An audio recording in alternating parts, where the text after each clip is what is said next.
Okay, let's look at a few sententiae from chapter 8. First up, frata meus, and this is number 1. Frata meus vitam in otio semper aget. So, first a question, where's the verb? Of course, that's aget from our new verb agere, or that's the infinitive form at least. It's ago, agere. Now, what tense is this? This is third declension, so let's be careful here. Well, this is future. Present would be agit with an I. Here we have it with an E, so agit. And this is the difference between one vowel. So I know that's difficult. Now, agere has a few different meanings. So let's put translated on hold and just say will something. But we can see what kind of subject we need. We just have a T at the end, so it has to be a he, she, or its subject. And here it is, of course. Frata meus. So my brother, and I guess I didn't give myself enough room here, my brother will do something. Do we have anything in the accusative here? Well, yes, vitam. My brother will something life. And then in otio, that's pretty clear too. In leisure. And just a quick question, in otio, what case is that? That is, of course, ablative in that it comes after in. Man, it's not accusative. So now we can translate aget. So, and I would translate it, I think best would be, my brother will lead life in leisure. And, well, we forgot about semper. My brother will always lead life in leisure. So, there we go. Let's do number 2. And here we get agere again. Age, iuva me, duc me ad secundum filium meum. So how do we translate this command here that's repeated? Well, agere could be lead. Maybe. Or drive, which I don't think it's quite so much that. It could just be, come on. It's really excited, right? Come on. Now we have some more imperatives. What's this iua me? Well, this is of course from iuo, iuare. So iua, that's to help, iuo, iuare. So help me. And then we have this duc here. And this is one of those imperatives that loses the E in the singular. So it's ducere. So come on, help me. Lead me. And then what? Ad is to. And then we can skip to meum. My secundum filium. Second son. Come on, help me, lead me to my second son. Okay, let's check out number 6 now. Ex meis erroribus hominibus rectum itor demonstrare possum. So, where's the verb? Well, of course, that's possum here is what we're looking at. And what kind of subject do we need? Well, it's sum, so of course we need an I subject. I am able. So with possum, posse, you usually need a complementary infinitive, right? Well, here it is. Demonstrare. I am able to demonstrate or to show.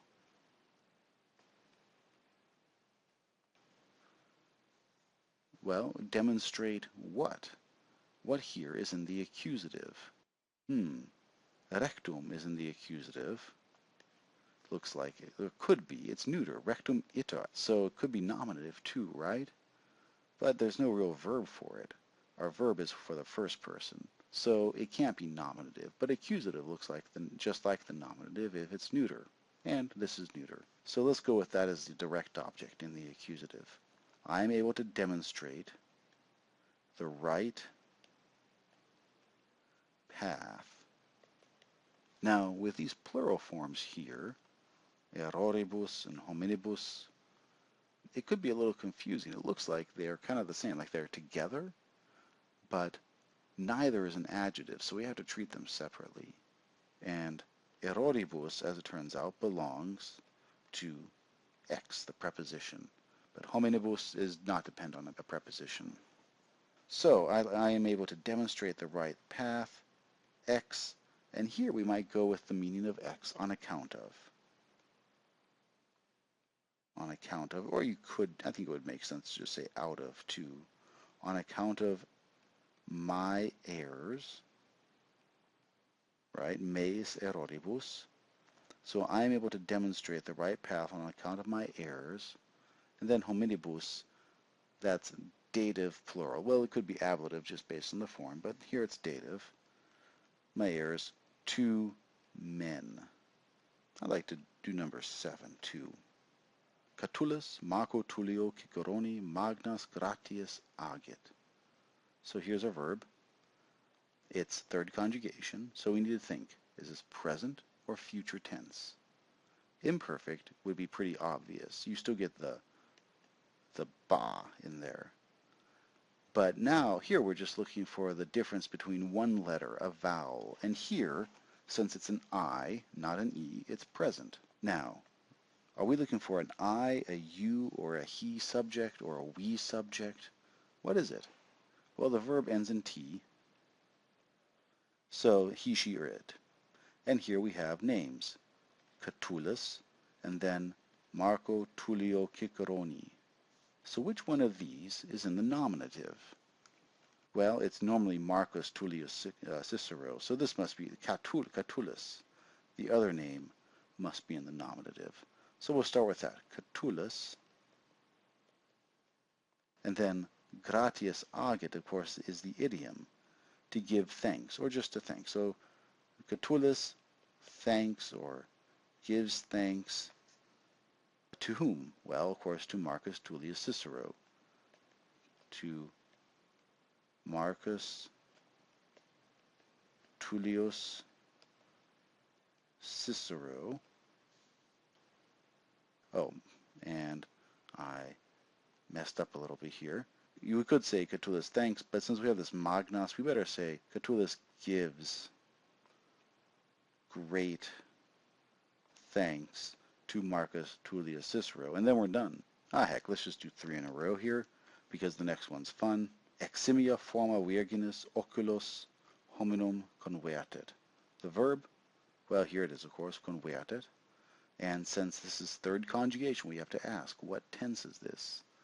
It has the I, so it's present. Now, what kind of subject are we looking for with a T? Well, we're still looking for a he, she, or it. Turns out to be a she. Well, it's eximia forma, which is, eximia is glossed for us, so it's extraordinary. And do we remember what forma can mean? Well, it can mean form, shape, or beauty. But we don't know which one yet. So let's see what we have so far. The extraordinary shape, maybe we can go with.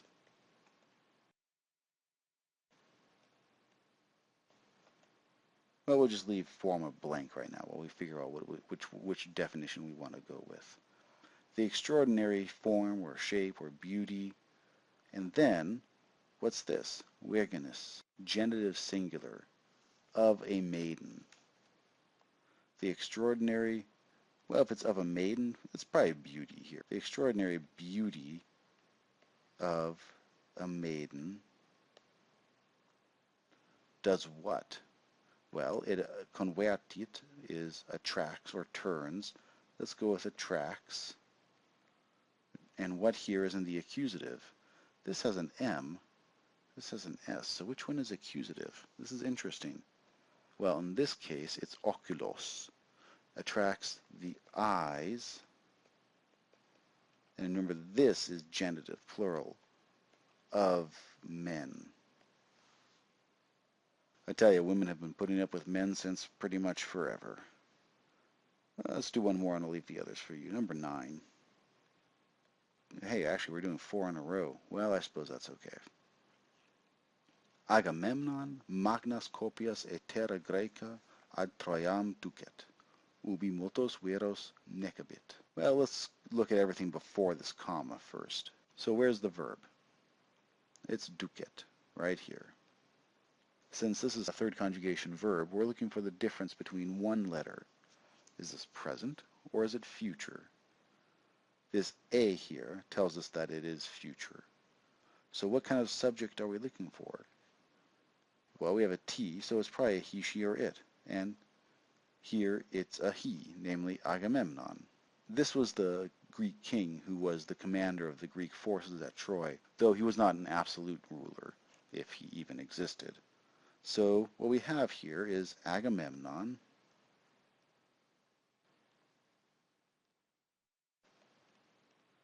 and this is future, so will lead, and will lead whom, or lead what? Well, magnas kopias, or kopias. And if you remember, the plural of kopia, kopiae, or kopias in this case, can mean troops, has a military connotation. Will lead, let's say, forces, and just not any forces, magnas forces, so great forces, many troops, and then we have e terra Graeca, so out of Greek land, ad Troiam ducet, to Troy. Ubi multos viros necabit. Actually, I made this a semicolon, just make it a comma. Probably best to start with the ubi instead of the verb in this case. Do we remember what ubi is? Well, it's where. And now the verb is necabit. Ah, finally, this is clearly future because it's a first conjugation verb. Whew. So what's the subject? It's a he, she, or it subject. So yeah, it's still Agamemnon, even though he's before the comma. And what we have then is where he, Agamemnon, will kill, and now the direct object, it's accusative plural here,